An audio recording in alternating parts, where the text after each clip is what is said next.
Hey, everybody, welcome back to another episode of the Your Relationship With podcast. I'm your host, Melissa Snow. I want to say things are going better since the last introduction I recorded for last week's episode. Actually, no, that one was pretty good. It was 2 weeks ago that I couldn't get my shit together. That was the time. Okay, well, now here we are 2 weeks later, still can't get my shit together. Thank you. You're welcome. Goodbye. No, everything is good over here. The Powerful Women Rising community is growing so quickly, and we're having so much fun over there. And all that is really good. And there's always drama with the foster kittens and with my actual cats and all the things. But it's all good. Here we are. We're recording a new podcast. I am interviewing today Adrienne Bishop. She is amazing. She is a life coach. She's a parenting coach, and she specializes in helping overwhelmed and anxious, highly sensitive moms parent their highly sensitive kids with confidence and without losing themselves in parenting or yelling all the time. It's possible, apparently, is what I'm told. I don't know. I don't have human children, so I don't know.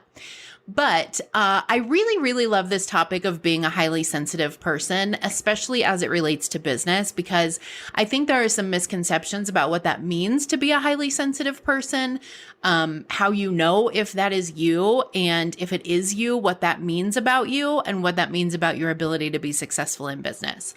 If you've been following me for a while, you know I am a big believer that you don't have to look like and sound like and act like every other quote unquote successful female entrepreneur in order to actually be successful.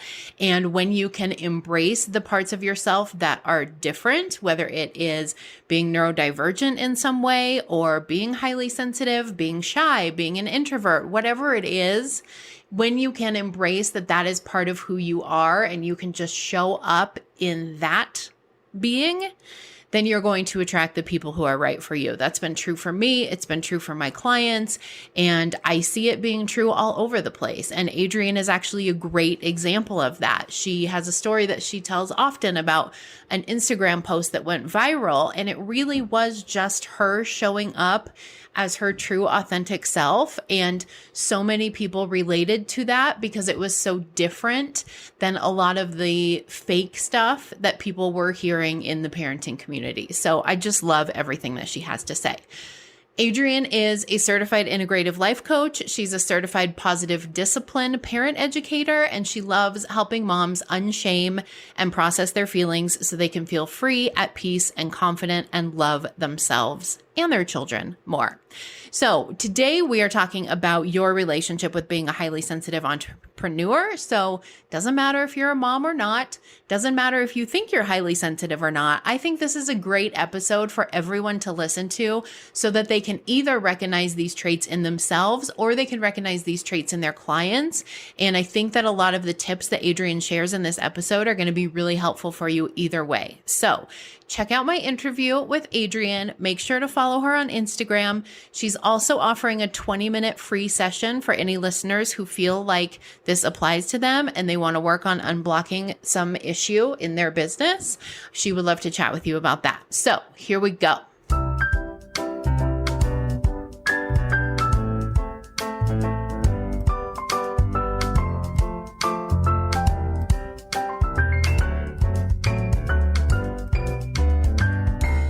Hello, Adrienne. Welcome to the podcast. Hi, Melissa. Thanks for having me. Yeah, so excited to chat with you today. I had a hard time narrowing down the topics that I wanted to chat with you about because you are a wealth of knowledge, some on purpose and some things you've just learned through experience. But I think this is a great topic today. We're talking about your relationship with being a highly sensitive entrepreneur. So before we dig into that, tell everybody a little bit about what it means to be highly sensitive. Sure. So basically, it's a personality trait. So there's no disorder here. There's no official diagnosis. It's just a matter of you identifying yourself using these traits. And so what it is I'll just use Elaine Aron, who wrote the book and did the research on highly sensitive people. I'll use her acronym, which is DOES. So the first letter is D, and that is for deep thinking or depth of processing. So basically what that means is it's people that have the trait of, a very active imagination, or they think very deeply about things. Sometimes that can be overthinkers, right? So it could be some of those kinds of ideas, or the depth of processing.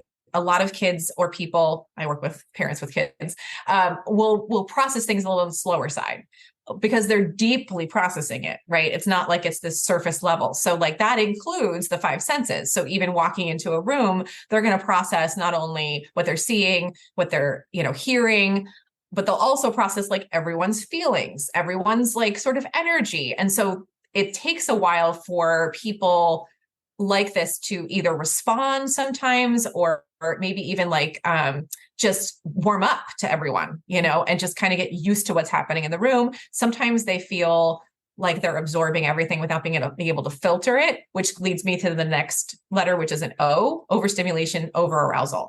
So this is the same idea. So you come into a room and you're getting all this input from all your senses, and it can be very overstimulating because people that are highly sensitive tend to have trouble filtering and not notice certain things. So they're noticing everything. And then it's just like constant stimulation. And then the overarousal part, which is key, is about the nervous system. So the nervous system is a big deal with highly sensitive people because we have an overactive nervous system. So that's going to tend toward anxiety, tend toward flight or fight response. It's almost like you have, let's just say there was a bucket, that's your nervous system. It's like your bucket's already half filled, right? And so the more that you fill it up, right? Yeah, at all times. So you can fill it up faster, which then overflows faster, which then leads into all these other sort of exterior things like anxiety and emotional dysregulation. Mm-hmm. So you're going to have a harder time regulating your nervous system because it's overactive. And then you have the E, which is empathy. So that one's pretty obvious. That's sort of the same idea that I said about coming into a room and feeling everyone's energy and kind of absorbing everyone's feelings. Also, the empathy can be like, someone's hurt and you are hurt, you feel hurt, like physically, you can actually kind of feel the pain, or you just, struggle to watch movies that are really, really sad or really scary because you're in there, you're like really a part of it. And you're feeling the emotion so intensely. Very empathetic. Empaths is another way they describe people like this. And then they have the S, which is sensory processing sensitivity. So it's not a disorder again. So we're not going to the extreme here. We're just going into the milder version of it, which is where you'll see a lot of all the five senses. Like you get startled very easily. You don't like loud music. You struggle with bright lights, like super fluorescent lights. Sometimes it gives you a headache, or you really just can't be in a room like that all the time. Also, you can be a picky eater, or children can be picky eaters. Textures are really difficult. And then like clothing bothers you, or physical sensations bother you. So tags or seams or jeans or tight clothes or heels, like a lot of people that are sensitive struggle to wear non-comfortable clothes. So that's kind of like a general idea as to like what highly sensitive means based in the research. Okay, that's fascinating. So how did you come to know all of this? Because usually the first question I ask people is like, tell us about you and your relationship with whatever the topic is. But I wanted to ask that question first so people at least knew what we were talking about before we started talking about it. But you mentioned that you work with parents. So is that how you came across this, or are you highly sensitive, or both? Yes. So yeah, a little bit of both. So the first thing I found out was that I was highly sensitive because I started working with a therapist who specialized in highly sensitive people. And she brought it up to me after I was having a lot of issues with anxiety, issues with chronic pain, actually. And she said, you might want to look into this and just see if it resonates with you, because if it does, it might be helpful just to understand yourself better. And it like changed my life. I mean, people say that all the time, but it really did, because I felt initially before that something was wrong with me, like totally wrong with me. I felt very alone. I felt like I was the only one in the world that felt this way. And then there was a whole book written about people like me, So I was like, oh, I feel so much like just more normal and more accepted. And the way she wrote the book too, it just helped me understand myself better. And so that was the first thing. And then as I started to parent my kids, I struggled. Like I had a lot of just like dissociation, like it was too much is really what it was. Just overstimulation was huge. And I know a lot of parents out there feel the same way. but the overstimulation was so bad that like I was almost like paralyzed, like emotionally, like I couldn't do certain things, and it turned into like a really bad anxious, place. And when I figured out like, okay, I'm highly sensitive, this is probably affecting my parenting, I need to kind of work on this, I started reading a lot about highly sensitive kids, highly sensitive parents, and then I know how to parent them and how to be a parent that has sensitivities. And it really made a huge difference in how I was able to just like, move away from that anxious, highly emotional place so that I could really be present for my kids. And then I realized that they were all three of them were highly sensitive, which was another challenge on itself, like on top of me being highly sensitive, because now we have these people that have highly, high active nervous systems all kind of in the same house. And especially with kids, they don't know what they're doing in regards to managing, like hiding in a closet. Yeah. He's also pretty sensitive, but has learned how to manage it in a very different way. Like highly sensitive men kind of express it differently than women and kids, but in a sense, he kind of got it, right? But he was definitely not as emotional, like outwardly. So yeah, you're right. It was a difficult sort of like combo, but in the end, it was very good. Like everything is, I actually think that highly sensitive parents tend to be really, really in tune parents with their kids, which is a good thing. You just need to learn how to not like get absorbed and sort of lose yourself in that kind of thing. So that was what was happening to me. And I was also, the anxiety was really difficult. So I got all those things under control. And again, years of working on it. Of course, it wasn't like a overnight situation, but knowing that I had the traits of highly sensitive, that really did help me with understanding myself and actually getting the help I needed. So then I was able to find people that knew about that. And I was able to kind of go to the next step if I needed more help. And so it was really good to have that information. Yeah. And what a gift for you to have for your own children, and also to be able to share with parents that you work with of other children. I mean, I know it's not a diagnosis per se, but it makes me think of like before we realized that ADHD was something other than just like naughty little third grade boys. And before we knew that what autism spectrum was, right? Same thing with this. It's like, why your kids are not just being a pain in the ass to be a pain in the ass. There is a reason. And I would think that when you can help parents understand that and see, like, not only is there a reason, though you are the way you are as an adult, there's also the reason that he or she is the way they are as a child. That's got to be very empowering, I would think. Yes. And it actually changes how you respond to your kids once you understand them, which makes obviously logical sense. But if you're knowing that your kid is not getting defensive because they're just being rude, but they're getting defensive because they feel a crap ton of shame, because that's really common with sensitive kids. And then to speak to that shame is actually how you help them out of it. It's like, it actually gives you the solution once you understand the cause, right? So it's really, really important to not just assume, like, of course, people are going to assume things, but opening yourself up to the idea that there might be something else underneath that can help you actually solve the problem is huge, clearly. Yeah, absolutely. Yeah. So how does this relate to entrepreneurs? I know you mentioned that it shows up and it's processed differently in women than men. So today we're talking specifically about women because that's who listens to this podcast, right? But also women entrepreneurs. How has it affected you as an entrepreneur, and how have you seen it affect other women?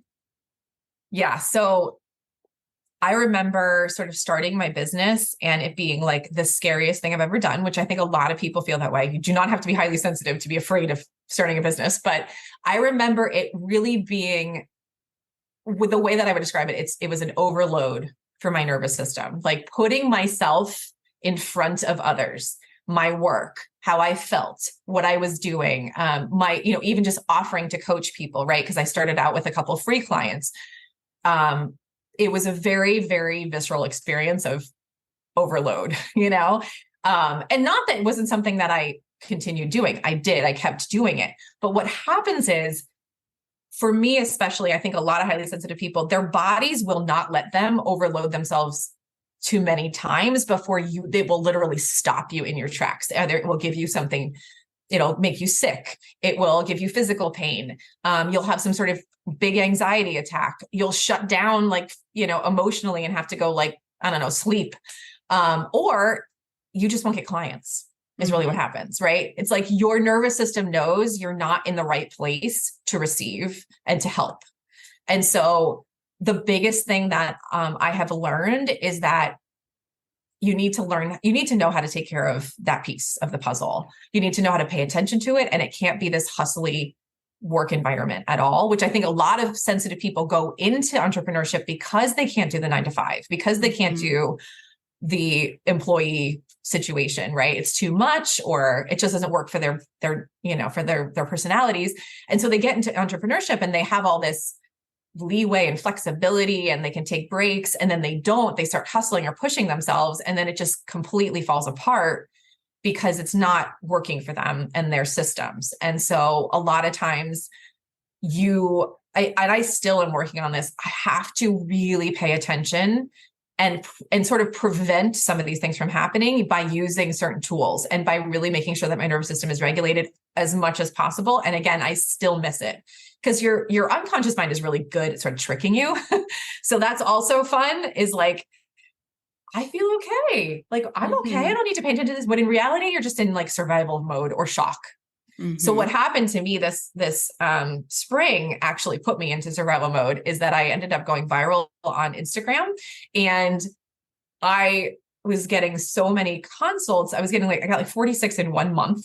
And then I got like all these clients from it. And I was like, I feel okay. I can do this. I mean, it was incredibly overwhelming, but I didn't like shut down. I didn't have any of the nervous system issues. Well, what happened was a few months later, it caught up to me. Right. So like, it's never something that you're able to sort of get away from.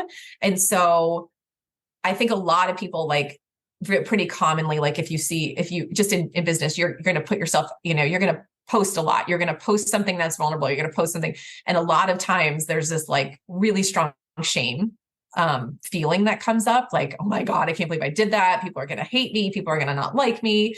And I think most people feel that way to an extent, but I think sensitive people are going to internalize it so much more. If you ever get criticism or a negative comment, or you get somebody emailing you back about something you emailed, and you're internalizing all of it. And it can be really difficult to filter and manage. And so that is an overload when it comes to entrepreneurship. And so it's important to have those tools to help you to, be able to regulate.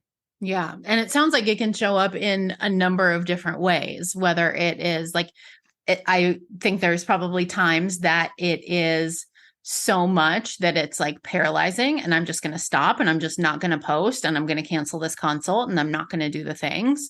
Or the opposite, like you were talking about, where it's like, I'm just going to push through it, and I'm just going to do more and post more, and I'm going to ignore my feelings, and I'm going to shut this out, and I'm just going to keep like plowing forward.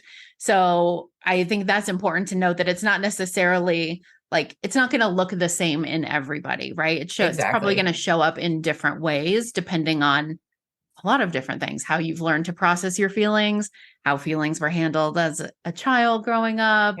Yep. All kinds of different things, the environment that you're in now, how badly you feel like you need to make money. All of those things probably play a factor.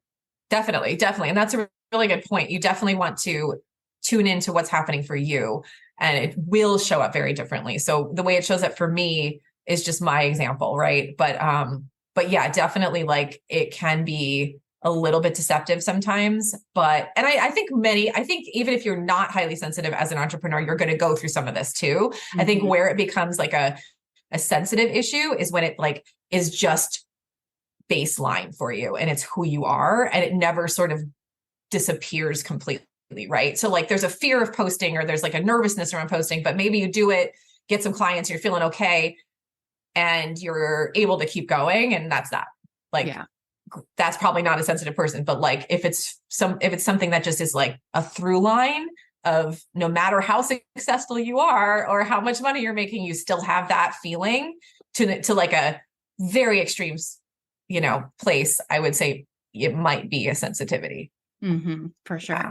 So can we go back to when your video went viral, and you got all these consults and all these clients, because I'm sure there are people listening that are like, gosh, I wish that would happen to me. And I don't feel bad for you, lady.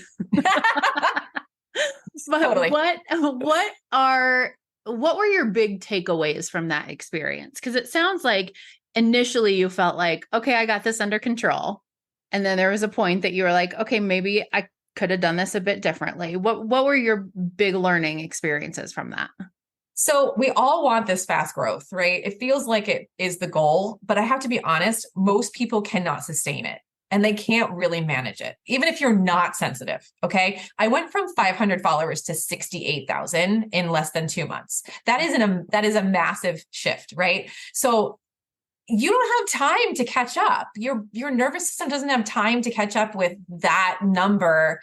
And plus I think my reel got 3.8 million views and I was getting over 1,000 comments. So not only was I like getting views, but I was getting negative comments, right? Of course, tons of positive, but then I was getting a lot of negative and my nervous system was just like a mess. Every little comment I was freaked out about, upset about. And what I learned was that number one, you can just block and delete all of those comments and they don't actually matter. And number two, like this is sort of what will happen if you get big. Like if you get exposure, you're going to have to take the negative with the positive and then figure out how to manage the negative in a way that feels sustainable for you. So now I just literally delete or block anyone that's negative. But at first it was like, oh my God, like this is awful. Like I want to go hide in a hole and I don't want this to happen. Right. And so, even though it sounds like a good thing, it was really, really challenging to manage. And then I was not able to set boundaries. Like I realized I didn't have systems in place on top of not being able to set boundaries around how many clients I wanted, what clients I really wanted to say no to was really difficult. I said, and I didn't even have like the systems in place where I only got 2 consults a day or something. I didn't even have a schedule in place so that it backed up how I wanted to live and, be as an entrepreneur. So I was working like 60 hours because I felt like I couldn't say no to these consults. Like I couldn't email them and be like, hey, I screwed up and I really don't have time to meet with you. Like I just couldn't even do that, And so I pushed myself through all of those things and got clients that just weren't a good fit. And it was incredibly stressful. Every time I go to a call, it would just not line up with how I wanted to coach and how they were expecting to be coached. Even though I had a consult with them, somehow it just didn't translate. So just like even being able to say no to clients that I knew on the consult weren't good fits, or we wouldn't really like have a successful, program. I just said, if they said yes and they paid me, I took them. Right. And it was one of those things where I learned that that's probably not the best way to manage the situation because I burnt out because I took some clients that weren't really conducive to how I coached.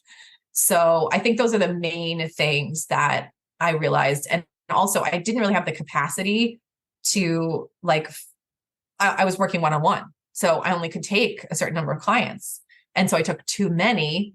And then I couldn't take consults because I had too many clients, or I took consults and then I couldn't schedule my clients because I had no time.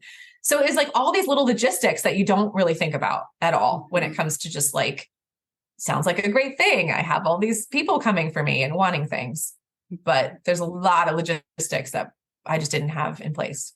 Yeah. And it sounds like you were so caught up in keeping up and all of that stuff that was happening and like just getting through every day that it felt like you were doing okay. It felt like you were managing things all right. But one of the things that you mentioned was like a lot of the practices that you have for regulating your nervous system. You're like, oh, I don't need to do these. I got this covered. So exactly. Do you do things differently now? Like, do you do some of those practices even when you feel like you're quote unquote fine?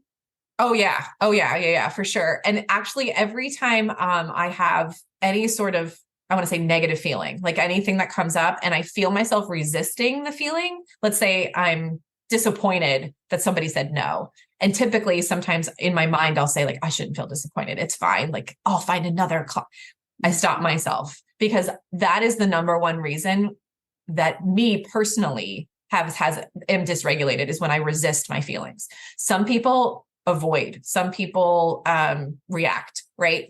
There's all these different ways that you can deal with your feelings. For me, it's resist. And so I catch myself now when I resist my feelings, and I actually give myself validation, which has been huge. So I literally say to myself, of course you're disappointed. It makes so much sense. And I just talk to myself in my mind as soon as I feel that resistance. And then I also do a lot of like tapping and more physical processing of emotions. And 100%, this is another mistake I made. I did not have the support I needed during that time, where I didn't have a one-on-one coach to support me through some of the regulation that I needed to have. And that was a huge mistake.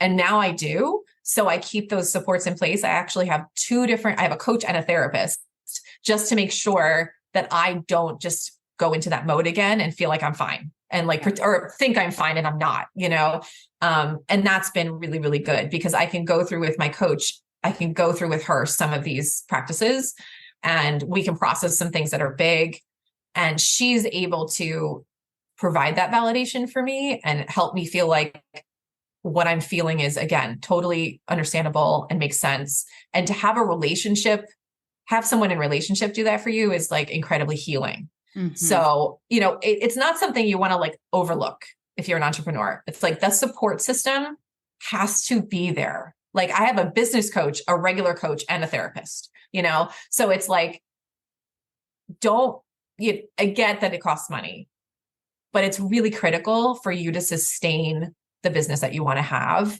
and feel good while doing it. Right. I mean, the whole reason we have businesses is because we love it. And it's fun for us in a way. We want to sustain that. We want to make sure that keeps going. And so those are some things that I do now. And also, of course, lots of breaks, lots of walking, lots of, just paying attention to how my stress is lowered. My stress is lowered a lot by exercise. My stress is lowered a lot by like deep breathing. So I just kind of do the things that work for me. And I think everybody has to find their thing. Some people love like meditation, stuff like that, more than anything else. But I think it's also just, again, that stopping and noticing and really like tuning in when it's so easy to just externally just force things and tune out, right? If I can just get this done and get this done and get that done, it's almost like an avoidance tactic sometimes. I do it too, right? I just need to put this out, do this, send this email, and then it'll be okay, right? Everything will work out. Someone will contact me, but it's like, no, really, the universe is not going to send you anybody if you're all like dysregulated and screwed, overwhelmed. I mean, you don't have the capacity for it.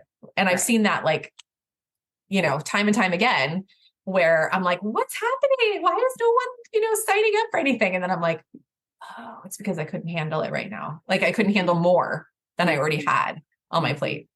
Yeah. So it can be really helpful to just kind of recognize if that's happening too. Because then you're like, oh, nothing's wrong. I just am human and have human emotions, and that's that. Right. I always have really big plans for my self-care and like what my daily schedule is going to look like when I'm all caught up. Like as we're having this conversation, I'm thinking like, have you ever actually been all caught up? Like, is that a thing? No, not as an entrepreneur. Think it's a thing. But over and over, I tell myself like, we'll build in exercise. We'll build in walking the dog in the middle of the day. We'll build in whatever when I'm caught up. And I bet that's a very common feeling, I'm sure. But yeah, it's true. When you're an entrepreneur, you decide when you're caught up. You're the boss. Like nobody's telling you, now you're done. Now you can go take a break.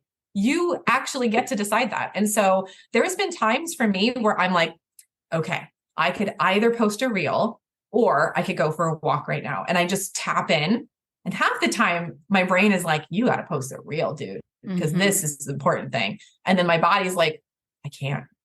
Like, you can't. Just don't. And it's so loud now that I'm like, okay, I'm walking away. I'm going to take a walk. And then at some point it'll happen. Like, I just have to trust that I can tune in and really know that now is the time for me to like be able to do that. And to be honest, usually your content's way better if you're in that place anyway. So, and you're, again, that attractiveness that you have to people is going to go up when you're feeling regulated and filled up to an extent. And, like you can give and you're good to go. Yeah. Yeah. I think just that awareness, like you said, of just stopping and being aware of like, what am I thinking? What am I feeling? What's going on in my body? That's something that most of us don't do. And I think that allows the stories that are going in our mind to like continue on unchecked. Like, they're usually not true, but they feel really true, especially when they've been told like 10 million times. Like I'm thinking about last night. This is really dorky, so nobody make fun of me, but I got a new adult coloring book that is Taylor Swift themed cats. And those are like two of my favorite things in one coloring book. I love it. And it arrived yesterday.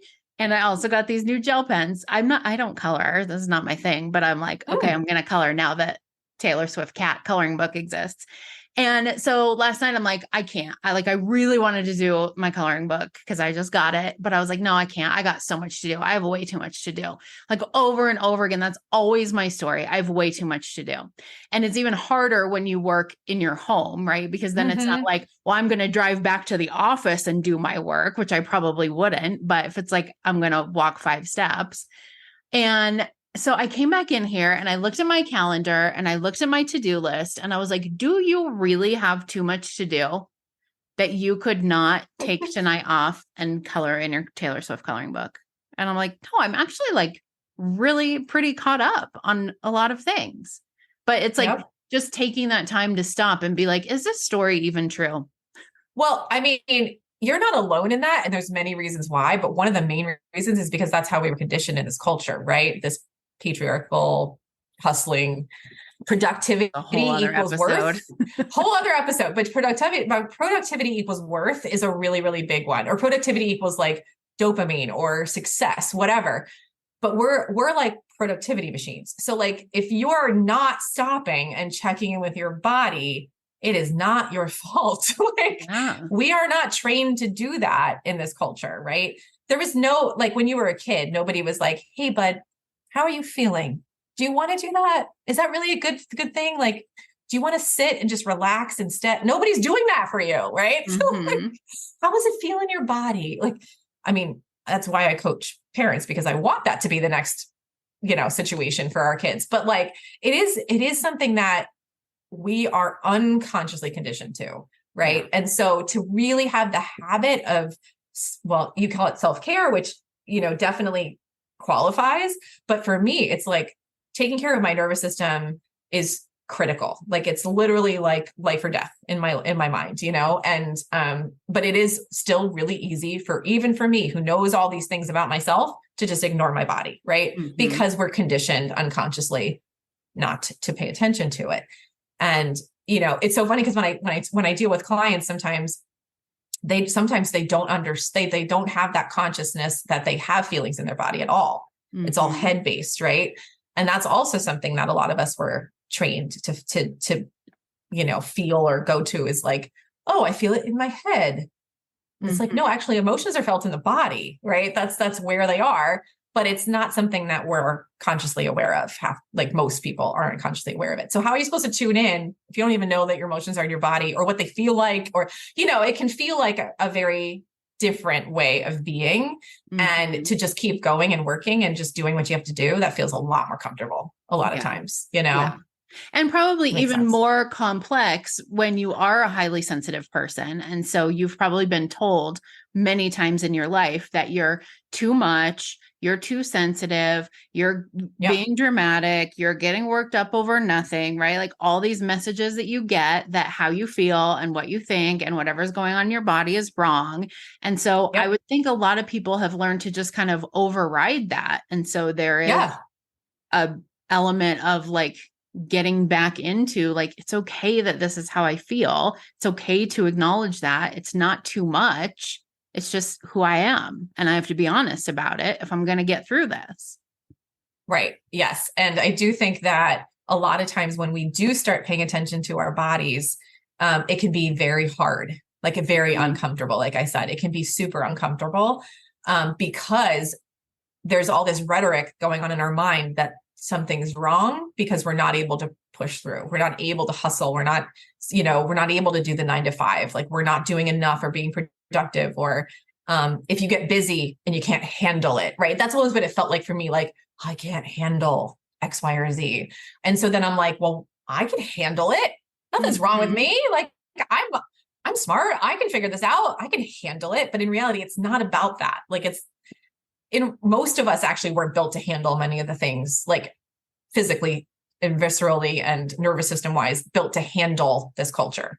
It's gone above and beyond our capabilities and our brain capabilities. Like, I mean, I could go down another rabbit hole about dopamine and all the pleasure filled stuff that we have to deal with too. But like, that's also something that we're not evolved to handle. So I think that we have to recognize that if this is something you struggle with, tuning into your body, not listening to that hustle culture, like not listening to productivity equals work, it's definitely because we just haven't caught up to where we are in the world in progress wise, you know? Yeah. So this is not something that you have failed at. Like, it's definitely something that is difficult in this culture to pay attention to and know about, right? And value, to be honest. Yeah, absolutely. So, this is such good stuff. I feel like I could keep going. We have like nine other podcast episodes ready in this one. Hey, I'm up for it. So you mentioned like giving yourself that space to just like be present and check in with yourself and like, where are we at? How are we feeling? Let's be honest about this. You also mentioned like tapping, deep breathing, meditation, exercise. Is there anything else that you recommend that if someone's listening to this and they're like, I think I might be highly sensitive, that you have found that is like maybe something simple they could start to implement today to try to kind of build up some of that resilience? Yes. So I was trained in conversational hypnosis. I have a certification in conversational hypnosis, and a lot of the tools that I learned for that are amazing. They're basically nervous system regulation tools, is basically what they are. And one of the things that is the most simple thing that I really do a lot, especially when I can't fall asleep or I'm really stressed, is I just drop the back of my tongue off the roof of my mouth and try to sort of relax my jaw. And you can do it anywhere. Nobody knows you're doing it. And it basically tells your brain that you're in rest and digest. You know, you're in the parasympathetic nervous system. So it calms you completely down. Is it the parasympathetic? Yeah. So that you actually are able to have that anxiety lower or that stress lower. And a lot of times that's what you need to fall asleep, or that's what you need to post that thing, or, you know, so it's basically tricking your brain sort of, but in reality, telling your brain you're safe. Yeah. So that's one of my favorite tools to use, like, cause it's so easy to do without anybody knowing about it. And so sometimes I'll notice if I'm super anxious, like this morning I went to the doctor and I was really anxious and I was like, oh, my tongue is like, you know, rock solid up against that. You know, you can tell where you're at in that regard based on that tongue. And so as soon as you release it, which sometimes can be difficult, it just, you know, does the opposite. So that's one of my favorite tools. And then the deep breathing method that I use, you can also do on your own anywhere.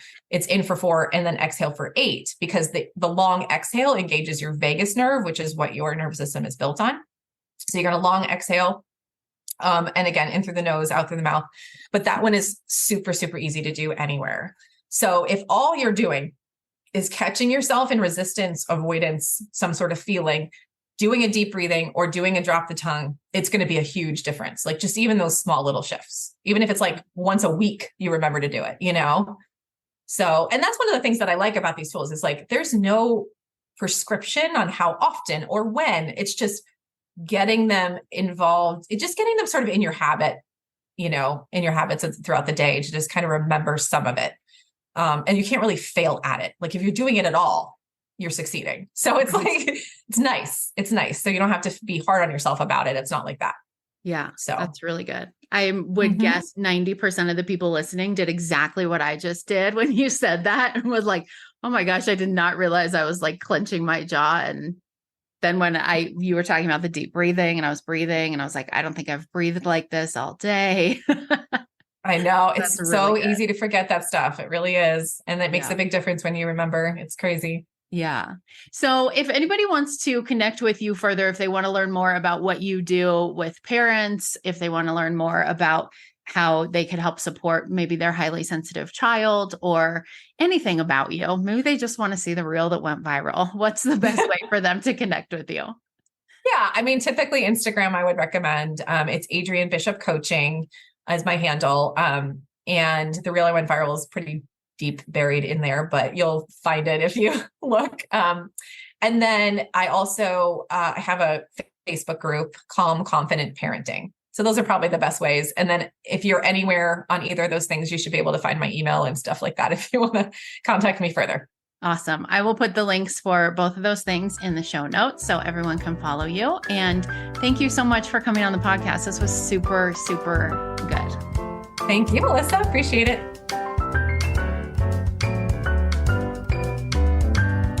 Thanks for listening to another episode of the Your Relationship With podcast. I'm going to drop all of Adrienne's links in the show notes so that you can connect with her in the way that works best for you. I'm also going to drop that link I mentioned in the intro for you to schedule a free 20-minute session with her if you feel like what she's talking about applies to you and you want to work on unblocking one issue in your business. If you want to take your business to the next level and you want to do it through genuine connections and authentic relationships, definitely click the link in the show notes to find out more about the Powerful Women Rising community. You can hang out more with me and with a whole bunch of other incredible female entrepreneurs who are just as invested in your business growth as they are in their own. It's such a positive, fun, sharing community. I just can't stress it enough. So definitely check that out and make sure to follow Powerful Women Rising on Instagram so that you don't miss any of my hilarity or any of my actual helpful content. Bye.